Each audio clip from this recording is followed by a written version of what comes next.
And again, remember, percentage of their readers are ultra wealthy people who are like, yeah, great. I want to have a home on the East Coast that I can park my private plane in, and that'll be one of my hubs. And I'm pretty sure, okay, I don't know the exact numbers on this, but I can triangulate a little bit.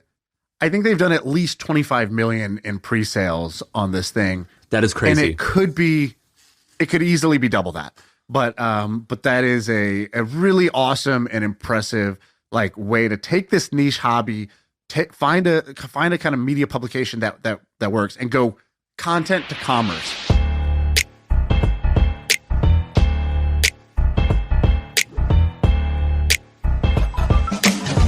I have some stuff for today. You have something that I know about that I've kind of mentioned, but I mentioned it without saying their name.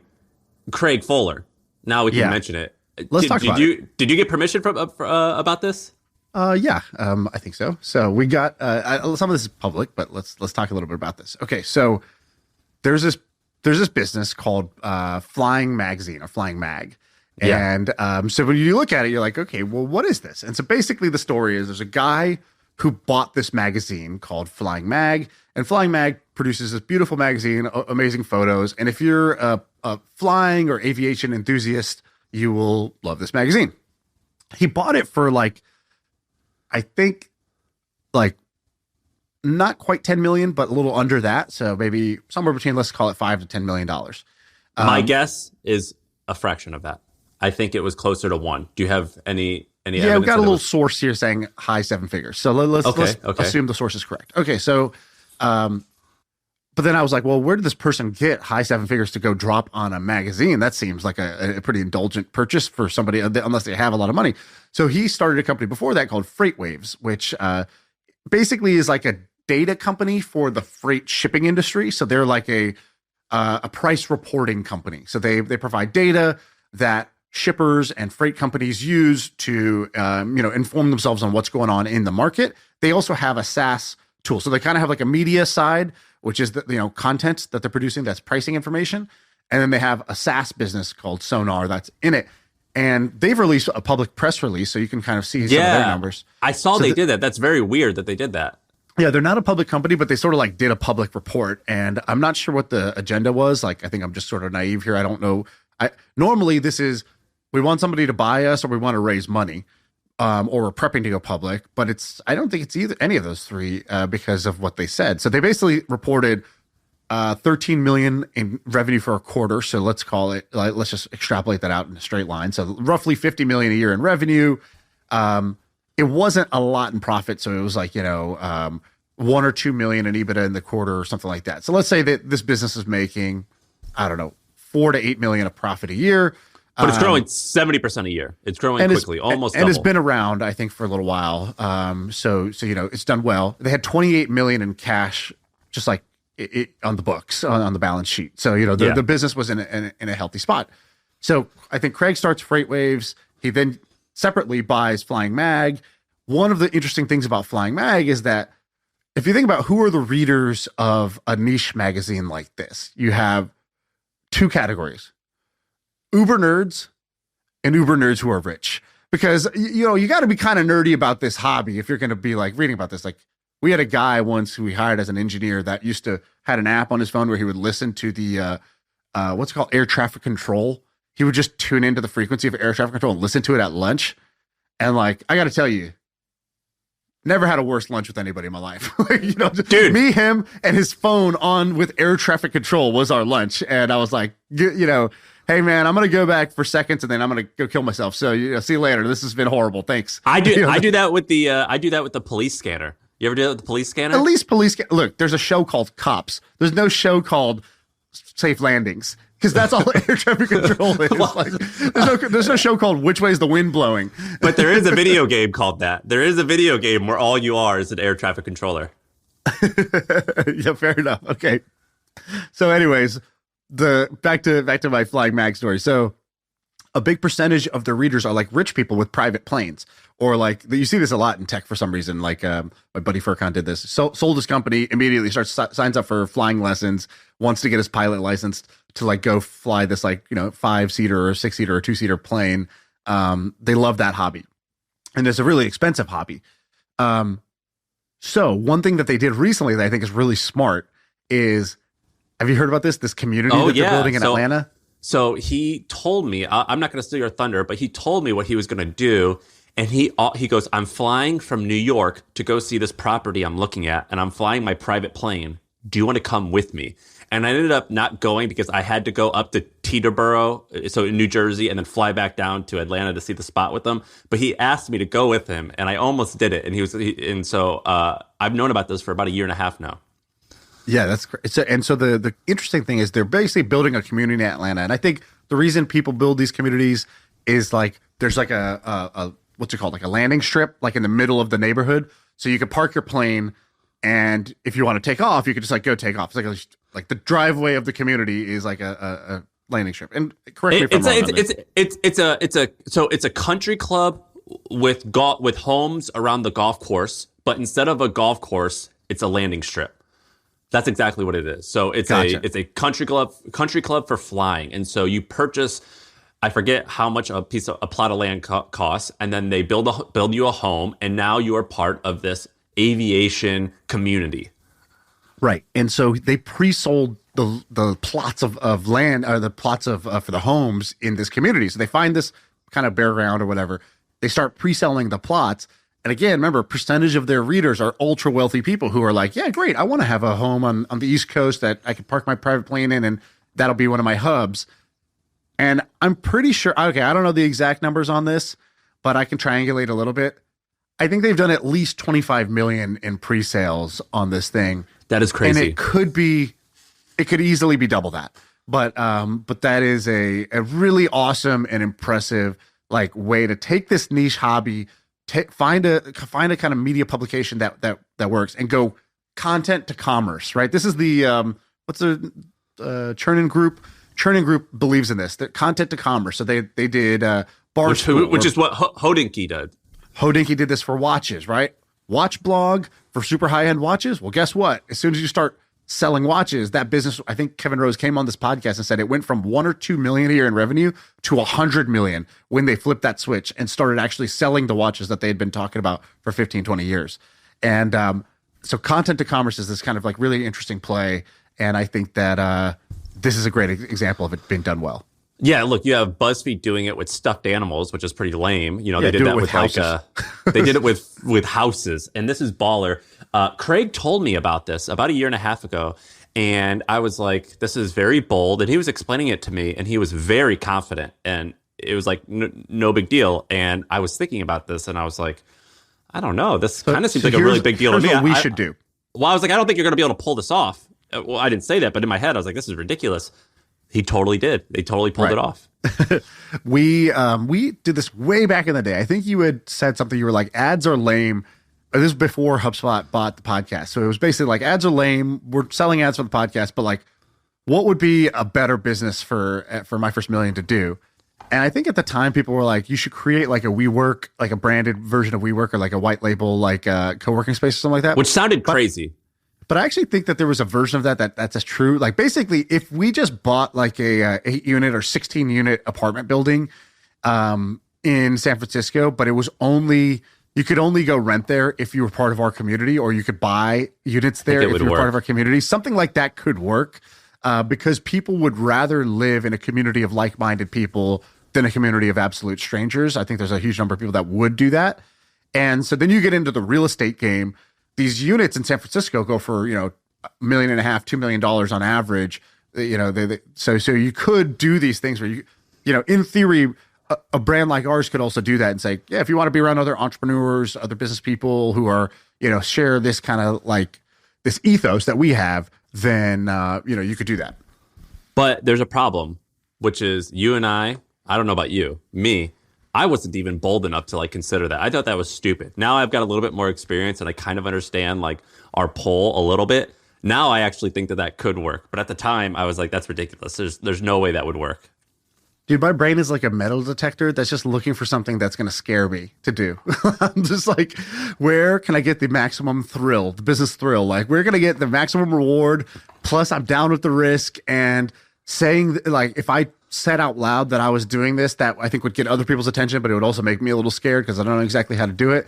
Like I am very attracted to these ideas, and that's not always a good thing. I think that's a bad thing in many cases, but I hear that and I want to run into that fire a little bit. Whereas I think you hear that, you're like, there's a fire. Why would I run?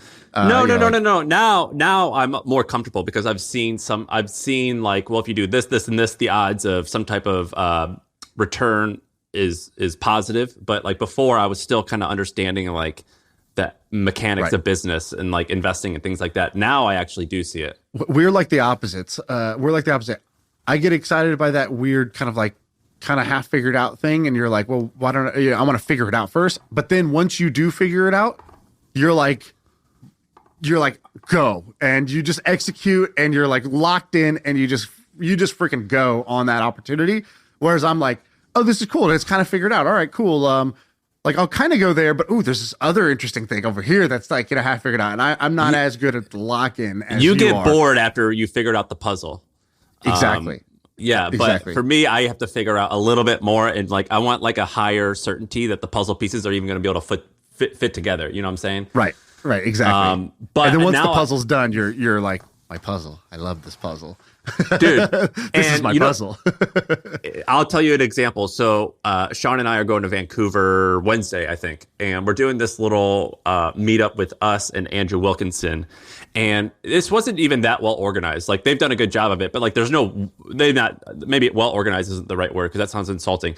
It was just kind of low key. Like we just have like a type form that you have to sign up for, and that's it. And then you pay $50 to show up, and I think you get a refund if you show up. I think they're doing it to like guarantee seats. Like the people listening to the pod, if they say, "How do I sign up?" I don't even know where to. I don't know where to go. We're doing a meetup, but it's in stealth mode for no reason. I don't know. I don't know what the organizer guy's doing, but it just doesn't make any sense to me. It doesn't make any sense to me. Yo, what's the venue and date and time?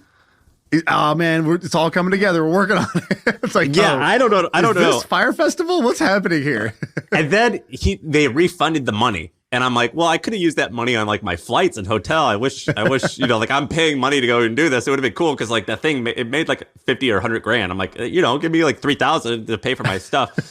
But when I kind of like realized that we were able to pull off some of this stuff, I'm like, oh, hey, we can get people. The thing with media is if you can get people to buy shit or leave your home. So like if you say I'm going to be at this location at this time, if you're able to get people to do that, that means you have pull. And every once in a while, when we pull that off, then I'm like, oh, we could have pulled this off, something like this, or we still could, we still can. Then I start to believe it. Yeah, that's interesting. Actually, that's a good metric because I've been trying to think about on the content side. I'm like, I want to set a goal because I think I work better when I have a goal or a target to work off of. You have to give context. The context is Shaan is now he's considering or planning or doing to go harder on creating content. Yeah, exactly. Sounds lame, so I don't even say those words. Content creator sounds like lame. I'm going to come up with my own words. But like, yeah, the idea is, hey, I like doing this thing where I get to just like learn about stuff, talk about it, and people seem to like it. Podcast is one version of that. The newsletter is another version, etc. And anyways, the point is, I was like, what's a good goal for this? And I was like, 10 million subscribers, fans. No, what do I want here? And I was like, intuitively, there's something more like that Kevin Kelly thing, the true fans, 1,000 true fans, where it's like he wrote this blog post that's amazing. That's called 1,000 True Fans. Basically says if you can have 1,000 true fans, a true fan being somebody who would pay $100 across the course of a year they'll buy your shirt, they'll show up, for your event, they'll buy your tickets, they'll do whatever because they really like your stuff. And like for an artist, if you're somebody who's just creating, 1,000 people who are willing to pay $100 sounds kind of achievable. That's not like I'm going to be the next, Justin Bieber or whatever. And it's $100,000. And like, you could make a living doing what you love if you get to that point. That was like one of the original things that I think inspired a lot of content creators online. And I was like, oh, maybe something like true fans, but how do you measure a true fan? I guess it's this $100 spend thing. But I think this thing you're saying is actually true, which is it's like a test. It's like, if I just tweeted, hey, I'm hanging out at this coffee shop right now in San Francisco, how many people would show up? And like, I think 3 years ago, that answer was 0 to 2, like maybe just my actual friends who I hadn't caught up with in a while. Now I don't know what that number would be, but probably, what do you think if I did that? Thousands. I have no idea. Well, if you thousands would be crazy. But if I was hanging out here all day, so it's not like If you gave it a window. if you gave it a 2-week window or a 2-week notice, 2 to 4 week notice, I think you can get forget that. I'm saying same day. I'm going to be here all day. Swing by if you're around. 50 to 100, I bet. 50 to 100. Yeah, exactly. And I think that there's that's great. That's amazing. There's some point where it's like, the coffee shop's like, what the fuck is happening? There's too many people here, guys. What is this? There's some point where you break the coffee shop. And I'm like, okay, there's some way of testing that, because I think what most people go is for reach, and they get really tricked by these platforms that are like, yeah, your video got 95,000 views. And it's like, cool. How many of them actually watched this versus just swiped by it? Or if they watch, like, how many of those 95,000 people know your name? How many of them know anything about you? How many of them care about you? Right. Like, and so I think what most people do is they just take what they're fed, and they're fed basically the most large vanity, useless number. And I think for any business, you want to find not the vanity metric, but the true metric that actually shows like the level of engagement you have, the level of love that your product has. And so, and different companies have like different ways of looking at this. Like Facebook back in the day, one of their metrics that mattered was they were like, yeah, of all of our signups, 50% of them use this every day. And that became this thing that was like, okay, it's not that they have the most signups, like MySpace has way more, but man, this Facebook thing, like half of the total signups are using it every single day. That's gotta mean something. And the people that were able to identify that inside the company and as investors got mega, mega rich. Whereas other people were just chasing like a total user count number, but they didn't really like have the good way to measure it. So I think there's something to like finding the real metric that matters. At The Hustle, what did you guys use? Because you could have just said subscribers, right? But that wasn't like that wasn't just the thing. Like, do you have any examples of finding the real metric that matters? Dude, we would just do replies. And so every once in a while, I would purposely either write about something that was a bit controversial, or I would purposely have typos, and I would just see how many people reply and say that they saw a typo. Right. Or at the very bottom of the email, and I told you to do this, and I think you did do it. I would say, yep. What city are you in right now? Send me or I would say, I'm working from this brand new desk. It's called this. I love it. Take a picture of your workspace. Let me see it. Yep. And it would be just how many people are going to take a picture and reply back to the email. And there was a time where at the very bottom of the email, we said, we're going to send out stickers to everyone that replies. And we got like 10,000 replies. So we had to like mail out 10,000 stickers. And so we would do little things like that we got like 10,000 replies on like 100,000 subscribers. And so I remember like anytime we get a reply from an email, that's a really good sign. Right. And like, I see this all the time with newsletters now, because Substack has this feature where if you subscribe to one newsletter, like I read something, I'm like, yeah, I like this, I subscribe. It pops up this full screen thing, which is just like, Shaan recommends these 5 newsletters, and like there's only one button, and you're just like, okay, next.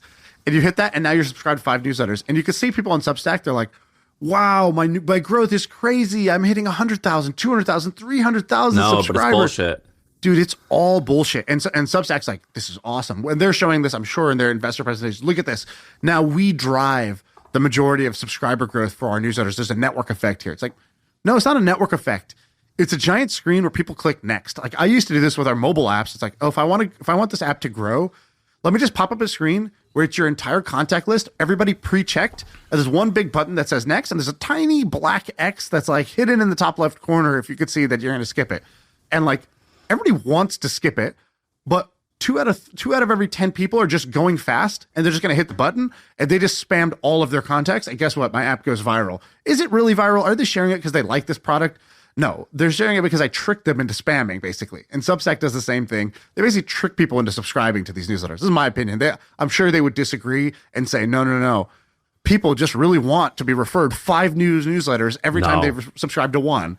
I don't believe that for a second. This happens with podcasts. There's a very popular business podcast. I like the guy, but I think his numbers are BS. It's, should I say the name? I don't know if I should say the name, but like. Do it. Let's just say it's not 30-minute VC. It's a little less than that. I'll leave it to your imagination to figure out. No, yeah.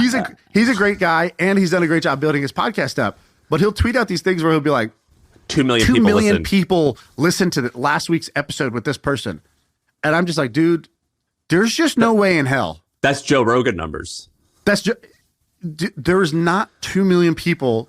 I know we have a podcast. I can see where we are in the ranks. I can see where he is in the ranks. I know other people that are at the top of the charts. You can look at the reviews. You could just see the cult following of certain things. Like if you said, the All In podcast is getting 1 million views per episode, I'd be like, I think that's true. I think that they have really tapped into something. Yeah. You could see the YouTube numbers. You could think about where the podcast charts is. I think it's doing at least 1 million, probably closer to 2 per episode. They do once a week. It's super high quality. It's got a broad appeal. The numbers, the data matches up to that signal. But when you're like, oh, dude, I get 2 million per episode for my my talk with the third least well-known partner at this fund, I'm just like, there's no chance. And I think I even asked him once. I was like, dude, how are you getting these numbers? That sounds like off the charts for what like a business or tech podcast of this size could do. And he's like, oh yeah, we have a big audience in Asia or wherever. And I'm just like, oh, okay, well, I've been in the internet game long enough to know like, dude, I bought my first 5,000 Twitter followers, right? Like I know that you can get any number by doing anything on the internet, and it doesn't mean anything, especially for something like podcasts, which is like newsletter subscribers. That's like the hardest thing ever to have. You click once, and now you're a consumer of everything else. Like nobody could even measure on podcasting if anybody's actually listening to these things. And so, yeah, I can go get a bunch of people to click subscribe one time, and it will auto download my feed every time I release a new episode. Like there was a guy, Nathan Lotka, that was doing this too. He was like, we get this many downloads per month. And I was like, oh, wow, a couple million downloads a month. That's pretty good. Huge, yeah. What do you do? And basically he was like, and I when I talked to him, I was like, he's like, hey, welcome to the show, Shaan, blah, blah, blah, blah. He's going like hyperspeed. 5 minutes, the podcast was over. And I was like, this is a 5-minute episode? He's like, yeah, sorry, I got to hop to the next one. I was like, how many of these you record in a day? He's like, I record 8 of these a day. And then we release like whatever. He was on some crazy schedule. And then I did the math and I was like, oh, he has like 7,000 subscribers, but he just releases huge volume of random episodes of these 5-minute episodes. And so his total monthly number, because podcasts is just like, if you just do downloads, it just adds up all your episodes times your number of subscribers. You can have a small number of subscribers and do a huge number of episodes and get a big download number. And so people, I think, use these vanity metrics all the time, and they're BS. So I'll bring this up because we're discussing it, but I didn't research it fully. But have you heard of Parcast? It's like my name, but cast. So Parcast. Have you ever heard of that? Are you spinning off your own solo? Did the brand break up? You're doing your own episode? No, your own listen. Podcast now? I wish I invented this. So it's a guy named Max Cutler. I think he's our age. I think he's like 31, 32, 33. So this guy named Max Cutler created this thing called Parcast. And the whole idea of it is it's a podcast network, but they only have true crime. And I'm a weirdo. You want to know what I listen to every night? There's 2 podcasts I listen to every night. The first one is just called Serial Killers. So it's just a bunch of podcasts about serial killers. I can tell you all. I got my fantasy league of serial killers, with Ted Bundy as the quarterback. And then there's another one called, it's this one's fitting for going to sleep. It's called Deathbed Confessions. So it's people who confess about a crime they did when they're dying. So it's just nice. It's the best. So this guy started this, and it's all scripted. So it has like voice actors, and it's all scripted stuff. He bootstrapped this podcast company, which is unheard of, and he sold it to Spotify for $200 million after only maybe 5 years. And him and his dad owned the whole company. His dad was in radio, and so his dad was like a radio announcer, something like that. And they are producing something like 30 or 40 podcasts a day, like episodes, and they're all highly produced stuff. And it's amazing. Have you not heard of this? Heard of this business? I've heard of this brand once before. I didn't realize that I didn't know the business side of it. I didn't know that they had bootstrapped it and sold it to Spotify. But I like true crime. I don't know where to start. There's like so many true crimes, and a bad one is like such a waste of time. But yeah, I've seen some of their shows because I go sometimes look in the browse section for like a good true crime. Dude, so true crime. If you go and look at what's a good one of theirs? If you look at, I like serial killers. Serial killers, dude, Deathbed Confessions is awesome. I'll send you a good Deathbed Confession one. They're so awesome. And true crime, it's if you go to the podcast app and you look at like what are the top episodes or shows, it's always like 30 or 40% true crime, and it's mostly women who listen to it. And it's always, and so like Dateline, I told you about this Dateline from NBC, which is a show that's been around for 20 or 30 years at this point. It's still usually a top podcast every single week. And so these true crime folks, they kill it. And this guy bootstrapped this company to I think it was 100 million cash and then another 100 million earnout, all off of these true crime podcasts. He killed it. It's a really interesting story. I'll dive deep and do some better research on it. But I was reading about it this weekend. It's a pretty amazing outcome this guy had. So I just read an article. This might be maybe wrong, or maybe you're wrong. I don't know. Spotify confirms it paid $56 million for Parcast. Sorry. Then maybe I got my numbers wrong. I think it was 56 and then another like 75 outcome. It was a 9-figure another retention. There was a retention. According to the Parcast Wikipedia, which reads as if Max Cutler, the founder, wrote it. It's very like congratulatory. It says there's like a huge earnout. Yeah. I don't know if I trust anyone that does true crime, by the way. These guys are natural storytellers and like liars. Dude, all right. I've got an interesting thing to bring up. This is something that we talked about a while ago. I think you brought this up in 2020 or 21. I forget. Right when we were recording in the original Hustle office. So do you remember that company Crumbl that you brought up? Yeah. Well, first of all, I love a good "I told you so." So I'm already glowing. Yeah, dude, I remember you got Crumbl Cookies. Crumbl Cookies. So when you originally told me about it, the story was something like these two brothers or two cousins launched this thing. And for some reason in my head, I'm thinking like a family like making cookies in their like kitchen, and they start this like pandemic thing and it gets popular. And basically once a week they tweet out a new menu and they have a drop, things that like typically Supreme does, or like these, but they're doing it with like outrageous flavored cookies. Well, that's not entirely true. What is true is they do these drops, but it's a massive business. And some sources are saying it's close to like 800 million a year in revenue. And the reason I saw it was someone shared this on Twitter, but basically over the last like couple months, it's been growing and growing and growing. And so the other day, it was like the number 4th most downloaded app in the week. And so they have an app. And so their app now has 2.3 million ratings or reviews with a 4.9 average. And right now they're opening brick and mortar, and they're opening a new store every 5 days. They have something like 730 stores at the moment, and it's one of the fastest growing chains in America. And so these guys, listen to these numbers. They have 800,000 followers on Twitter, 3.4 on Instagram, 6.5 on TikTok, 1.2 on YouTube. And they create these commercials every single week for a new cookie drop.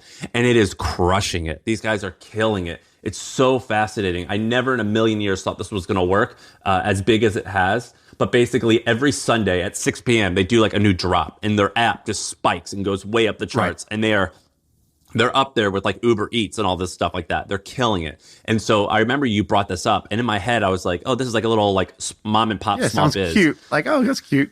Baking. Yeah, like, oh, your aunt made cookies. That's nice. Yeah, no, they're sharks. They're killing it. And so you called that pretty early on, and now it's a franchise. So here's some stats. In 2021, the highest revenue store did something like 3.6 million. Other stores did, the average was like 1.6 million.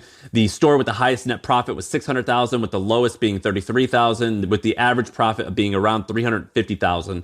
And according to the founder's Twitter, they did over $1 billion in revenue. And you have to come up with $150,000, and then you can open up a franchise, and they send you all of this traffic via their Instagram and their app. Super fascinating business. Yeah, this I think in the franchise world, this is like the hottest franchise right now is Crumbl Cookie, because they're just exploding and they're just super popular right now. I do feel like this is not like the most sustainable franchise. Like at one point in time, wasn't like I feel like Froyo franchises were like growing like crazy like this. I don't know if it was Pinkberry or whoever else. Like there's these waves where this becomes the treat, but like I don't know how many people are gonna like anything that's drop based. There's a natural fatigue that sets in for the buyer, and there's like a vicious cycle. Like drops, when everybody's into the drop, get even more fun because it's like the hunt, and you either got it or you didn't get it, and you feel special. But as soon as the drop fatigue starts to kick in, and now notifications there, but if I don't get it today, I can go get it tomorrow. Like as soon as the scarcity's gone, the drop like plummets in value. And so I think that that's a challenge for something like this. But I agree. But look, here's the deal. You and I have a friend who buys broadband companies. So broadband companies are basically internet service providers. And a lot of people who are listening in the city will have no idea what I'm talking about. But where I have my country house, I have like this ranch way out in the country. And if you live out in the country, it's not like you're getting like Spectrum or Google or Warner or whatever the big service providers are in New York City. You're getting like a small internet provider that you pay $100 a month for, and that company probably does 10 million in revenue and like 5 million in profit. And you and I have a friend who goes out and buys these companies, and everyone says to him, "Well, what about Starlink? Yada yada yada." And he was like, "Yeah, they'll come eventually, but like until then, I'm making $5 million a year in profit." So with this cookie thing, yeah, maybe they'll plateau. But $1 billion a year is a nice plateau. I don't mind sitting on that plateau for a while, and that's like how I feel whenever I hear some of these stories. Like it's not going to grow. I'm like, yeah, that's cool. Sorry, I couldn't hear you. The money counter was burring a little too loud in my ears. Right? That goes back to if anybody asks me why I sold for 200 million, you're getting a slap. Like, just don't ask those stupid questions.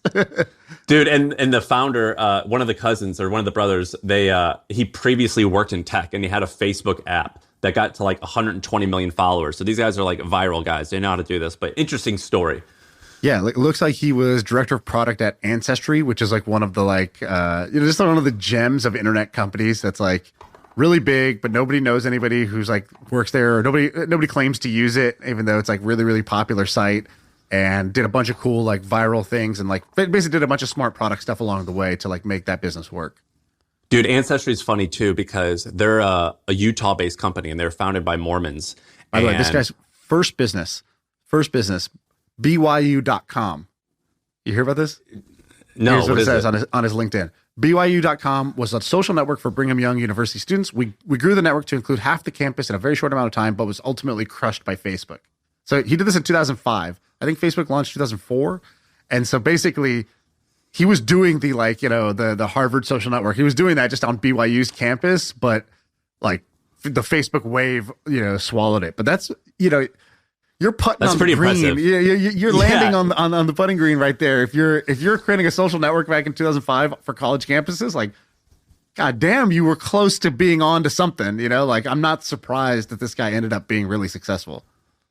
No, it's a really fascinating story. But anyway, where do you want to go? You want to drive? Can I tell my Crumbl story really quick? Ben has a story. So obviously, you mentioned they're a Utah company. So of course I know. So the story is, this guy adds me from Utah State University. Looks like he's just graduating or about to graduate. I have a bunch of mutual friends with him on LinkedIn. So I was like, okay, I'll do this kid a favor. I don't know what he wants. So I click add. And he immediately starts posting cringe. Like, I'm starting this company. It's going to be huge. And then he keeps posting stuff that's like, I don't know how to describe it. It's very like Adam Grant or dumber, like business. Like, did you know that you can increase your productivity by 20% by having a team offsite? So we're having a hashtag team offsite this weekend. And I was just like, who is this kid? He says he's starting a cookie company. Honestly, when they opened their first location, I was like, I'm amazed. I didn't think this kid would ever actually get even a location open. And it was Sawyer, the founder, the COO of Crumbl, and this kid who just posted cringe to my LinkedIn timeline. Oh no, that just totally like breaks my frame. I just always assumed that if you're that mega cringe, you won't win. And now I have to consider the possibility that every hashtag user could actually be a winner because I just had a blanket rule. If you're a Mormon guy and you're telling me you're going to start a cute cookie franchise, I'm in. I mean, come on. Of course this guy's going to crush it. Mormon does trump cringe. So like if you're Mormon, the checkbook's already out. I'm just waiting to hear, how many zeros I need to put my number here, but that's based on the idea. So yeah, you're right. That actually overwhelms the cringe part because it's like, this guy's going to sell. He's going to sell. This person knows how to sell. Yeah. Well, that sucks, Ben. Yeah, you missed out on that one. Yeah, I know. I should have just hit him up and like, oh, this looks really cool. But, live and learn. I can't find this client info. Have you heard of HubSpot? HubSpot is a CRM platform, so it shares its data across every application. Every team can stay aligned. No out-of-sync spreadsheets or dueling databases. HubSpot. Grow better. Shaan, I have a couple things. What do you want to do? Okay, I have a quick little idea. So I was watching the Super Bowl, and did you watch, by the way? I watched the halftime show. Yeah, I watched it. I watched like quarter three. How long did it take you to figure out Rihanna was pregnant during the halftime show? Quick on the uptake, or no? You know, it was one of those things where my wife loves her, and like, you know, you don't want to be rude when you see a lady with a lump, and you want to like, you know. And I was I'm not like, going first. That's I'm not talking. Yeah. So I had her go first, then I asked, but she was doing some pretty raunchy stuff as a pregnant lady, right? I mean, that was I thought that was tame for Rihanna. That's like, that was PG to Rihanna. Dude, I'm a Rihanna fan. She's in my like top 5 like most beautiful women on earth. I'm on team Rihanna. But when I saw that she was pregnant, that was surprising. I think she just had a kid too. Yeah, she just had a kid like 9 months ago. I don't. The math doesn't even make sense to me in my head. I don't know how that works. Whatever. So I'm watching the football game, and one thing you notice if you're watching the game is that when the Chiefs were scoring, they were scoring with these like incredible plays where the guy was just going untouched into the end zone, like 3 or 4 times. Dude, what was that thing where they like? Well, they get in a huddle, and they do like ring around the rosy, and then they like run to the line. That was crazy. Is that didn't work? What is that? But amazing that they tried it, right? Like that was an awesome play. So I was thinking about it, and I was like, but it did stand out. They had 2 or 3 touchdowns where it was just like brilliant play design, right call, and like totally worked. And then, you know, I've gone, you know, I love sports, and I've watched tons of sports documentaries and shows like Last Chance U. You can just see the life of a coach, and a coach is like a really specific character in my head. Like a football coach at a high school, college, or even pro level is like, it's the same type of dude in most cases. And their life is football. They live and breathe this shit. They're preparing all week for, you know, the Sunday game, and then they start again the next week, and they just live in this playbook and the X's and O's. They all have the same value system about toughness and grit and whatever. And I was like, oh, this is another job that AI is going to replace. Because I was like, this is an AI problem, the problem of an offensive coordinator in the NFL, which is basically, what play should I call here to maximize, you know, my expected return? And I think somebody's going to build AI that basically ingests a bunch of data that says, in this situation, 3rd down and 7, you know, maybe even take into account the teams and the talent, you know, equation. This is the best play to run with the highest expected value. It's basically like what Madden does when Madden suggests, like, yeah, run this play. But like, yeah, that's exactly the really good version of Madden. Now that we have like, you know, computers are geniuses, and so I'm pretty sure that somebody's going to build basically like a play caller, AI play caller that will help, because these guys they're literally looking on a cheat sheet, like, you know, like it's a open book exam or whatever. When it's like, you can bring in one 8x11 piece of paper, and everyone's writing in like size 2 font to squeeze as many things as they can on it. That's what these guys use when they're calling plays. And it's like, they have, you know, 10 seconds to pick the play. This is just a job that computers are going to be better at. And it just reminds me of like how crazy AI is going to be, that like even these like total non-tech situations, not even big markets, but it's just going to be like when humans play against a computer at chess or even, you know, Go or poker or whatever, where the computer is just so much better than the human. That's what's going to happen in this play calling situation. It just kind of reminded me, wow, man, AI is going to be nuts, because it's going to take over all these things that you wouldn't really have expected or in the line of fire for AI. Is football, as like, you know, there's obviously the famous Moneyball thing where he's like, I don't care who's a superstar, who's not. I'm just going to look at the math, and we're just going to pick people off spreadsheets. And then famously, although I think this is highly exaggerated, Chamath was like, oh, I'm going to buy the Warriors, and we're going to do that same thing with basketball. So we're only going to shoot threes or whatever. I don't pay attention, but whatever their shtick is. Sorry, I'm ruining this, but yeah. But the reason I have a feeling it's not true is I have a feeling none of that is true. Team, and also like, I think he said that though, right? I don't think so, but I'm making it up then. But other people did it in basketball. Daryl Morey famously was like the big, you know, proponent of this. The reason why I don't believe that is I have a feeling like teams were always doing this. Like maybe it's one of those things where like Like, for example, my favorite copywriter, he was like, I wrote these famous ads for the what's it called? The Casio watch. And he's like, we talked about how we use space grade aluminum and crystal quartz to make this watch. And he was like, little do they know, every watch does that. Like, that's just like table stakes, like every single watch. But I'm going to explain it because I know that the audience doesn't know. And so, like, you have a guy saying, like, look, we use state-of-the-art technology. And it's like an Excel sheet that, like, everyone else uses. It's like, yeah, I guess it's state-of-the-art. But anyway. We have a premium license to Microsoft Excel. Unlimited seats. Unlimited seats. We do not use the trial. But is football the same way where you could just follow the math? So there's actually a great question. There's Daryl Morey went on that guy. I forgot his name, but the invest like the best guy, Patrick Shaughnessy. Yeah, he's cool. He went on his pod. Actually, it was a really, really great podcast. If you like sports and you like kind of business stuff, it's kind of an amazing one.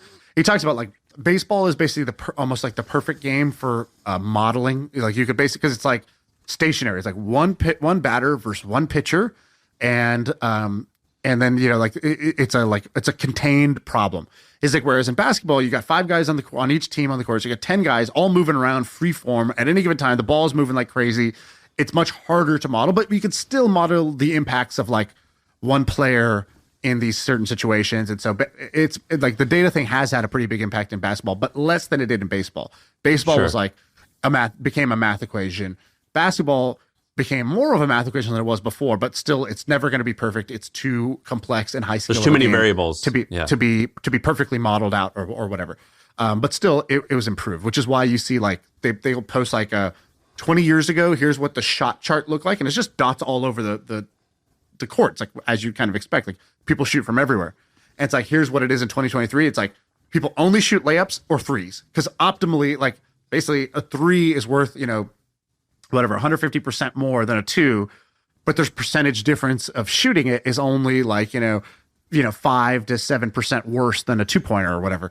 So, you know, you get, like, way higher expected value for shooting a 3. So that's why all these teams shoot 3s now, or layups. They tell their players, don't shoot this in between shot because it's the wrong combo, right? So things like that. And then he's like, football is going to be the hardest one to game because you have 11 players on each side. And on any given play, everybody's moving in different directions, and you can't really figure out, like, the net effects of this guy running in this lane. What did that cause this other guy to do? You know, it's much harder to do.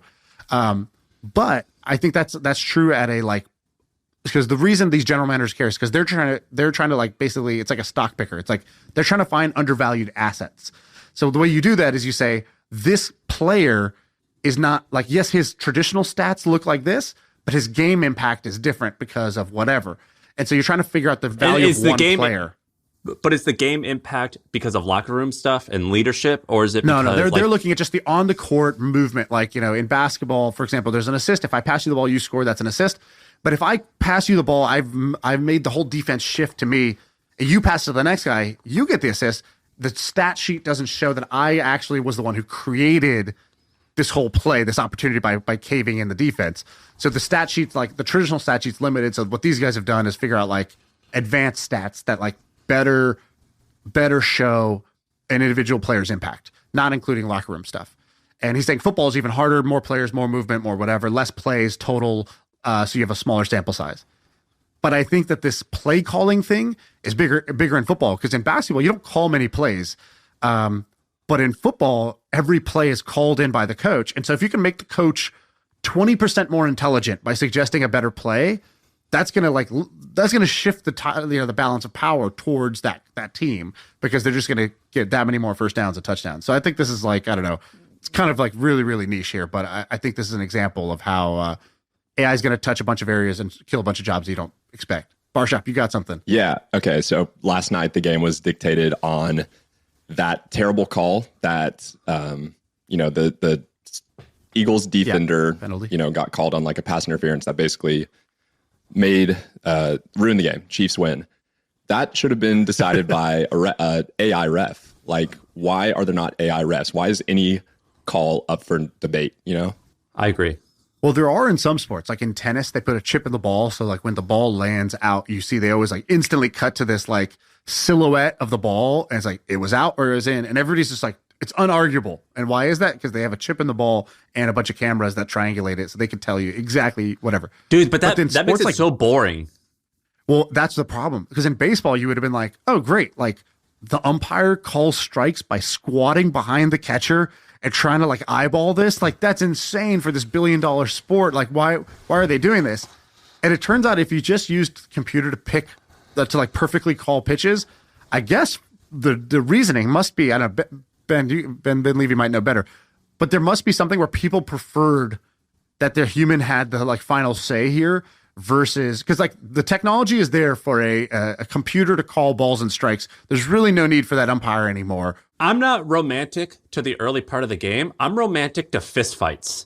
That's what I want. And that's the best part about baseball is when like they get mad at each other. I mean, that's what I watch. I don't watch any of that other crap. I want to see them fight.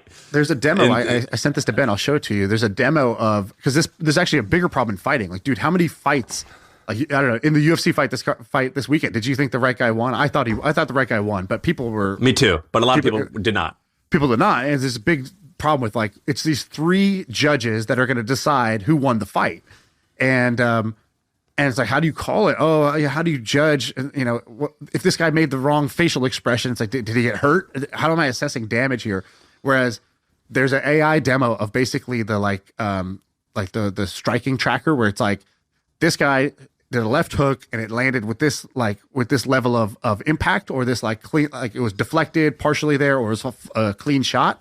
And they're like, we should have basically like perfect tracking of the fight game. But for you as a fan, would you want that? Would you want the computer to basically say who won the fight? Or do you want these 3 old judges to scribble a scorecard?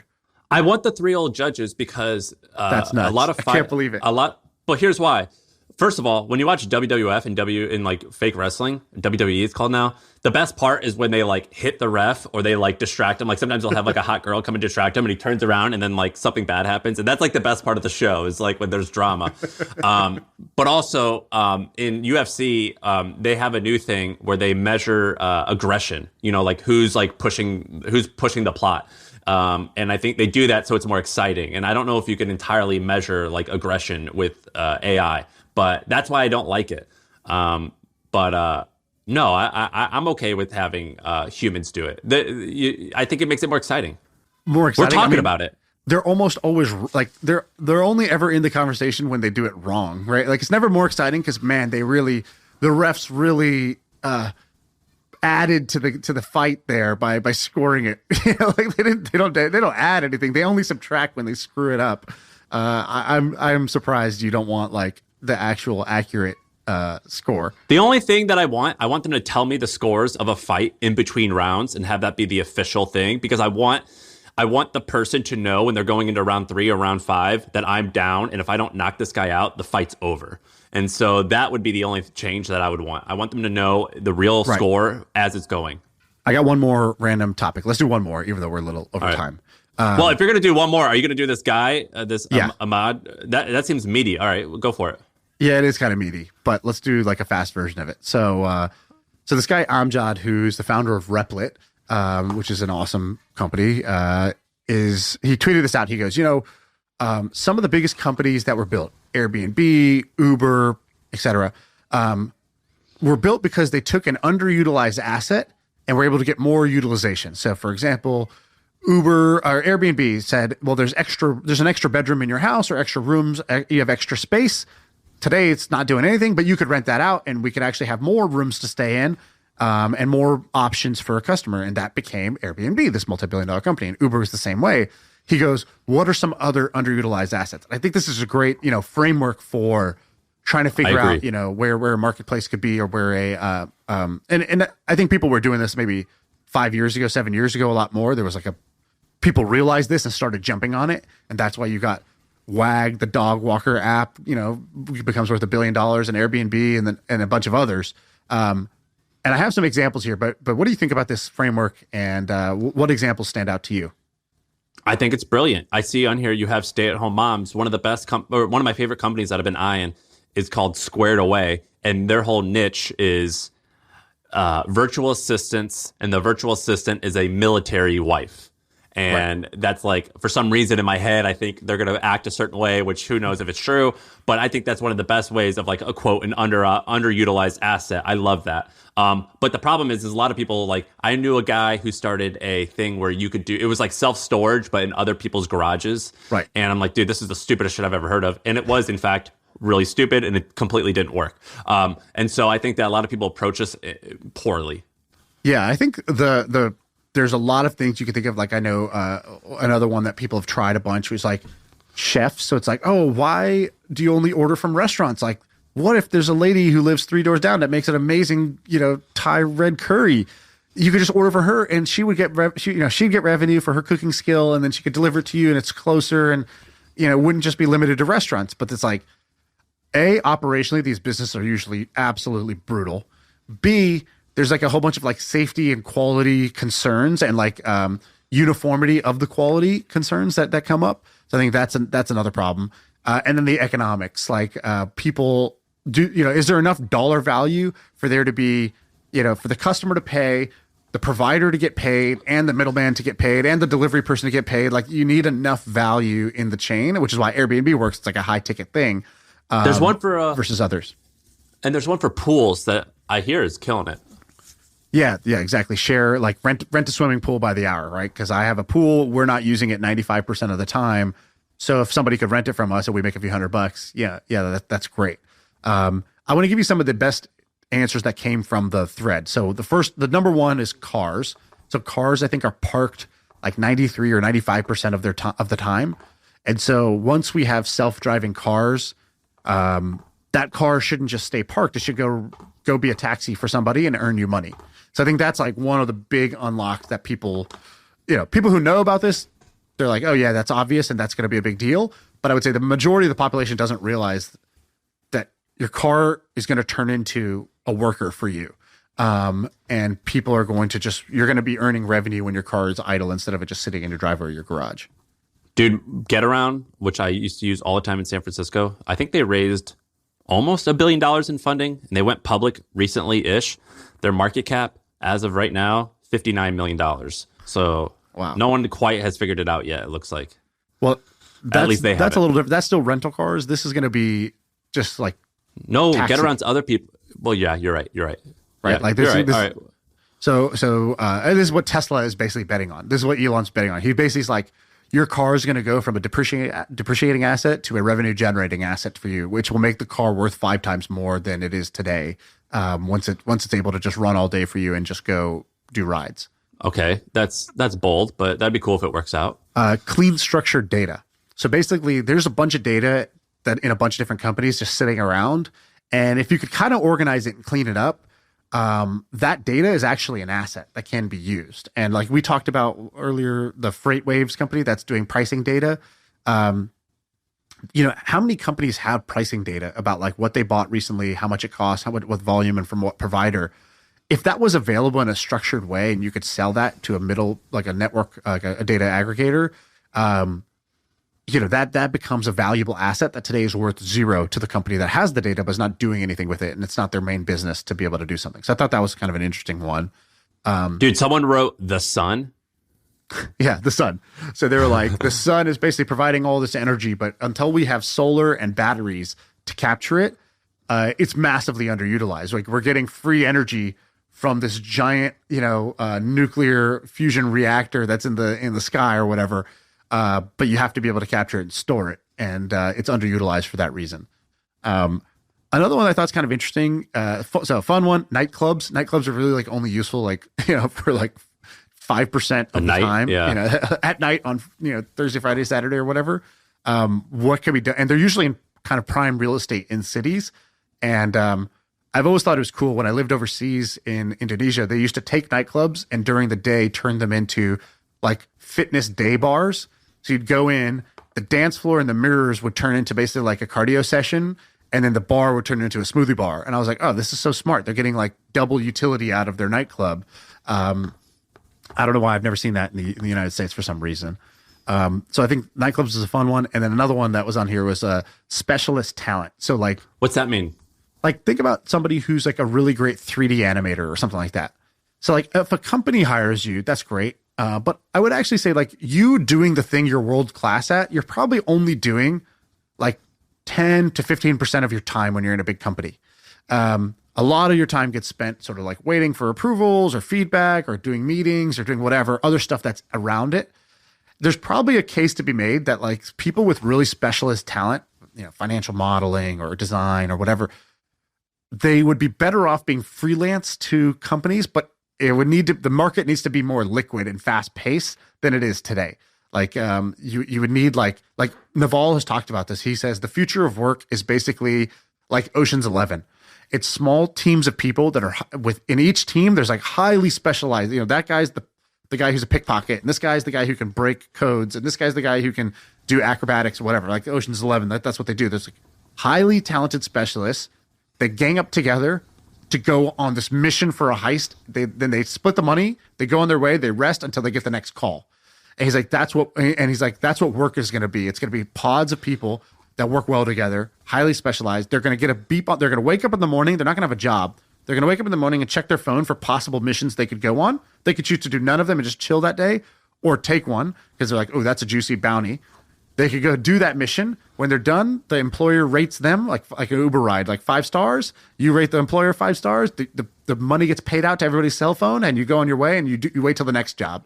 And I just thought that was a really sexy view of the future. It hasn't happened quite yet, but like you could see, like, I guess Uber kind of works like that. And I guess there's like, you know, TaskRabbit and these other things that kind of work like that. And I guess freelancing is becoming more popular. Maybe we are moving in that direction.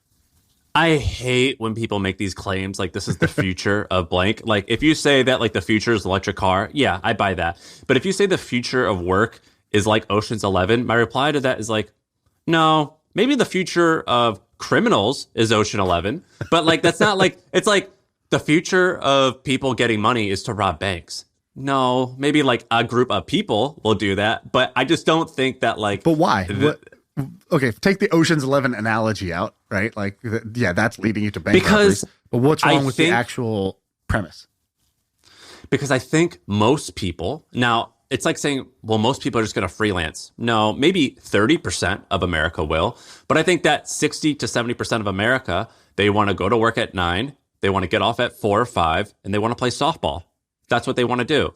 They don't want to like go on a heist where they like are having some exciting mission. They just want to clock in and clock out and do the same thing every day. Maybe we think that's cool. Maybe think our listeners think it's cool. But I think when Naval says something like that, I think that he is in this small bubble. And although he's smart and gets a lot of things right, I think it's too grandiose to say this is the future of work.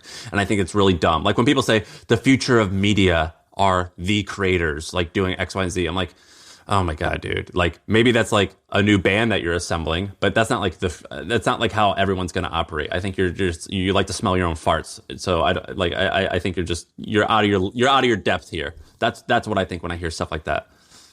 Yeah, but I think nobody means 100% of people are going to do this when they say the future is X. I think they mean like a lot of people. Certainly sounds that way. Yeah, but no, 100% of people don't do anything today. 100% of people don't do 9 to 5s either. So, you know, not even 80% of people do 9 to 5. So I think that's I think it's a given, right? That's like it's a given to be like, not everybody's going to do this. You can't say anything is the future if you say everybody's going to do it. There's still people who use AOL to get on the internet. Like, yeah. My mom. You know, like, of course you can't say that everybody's going to do it. That's not a realistic thing.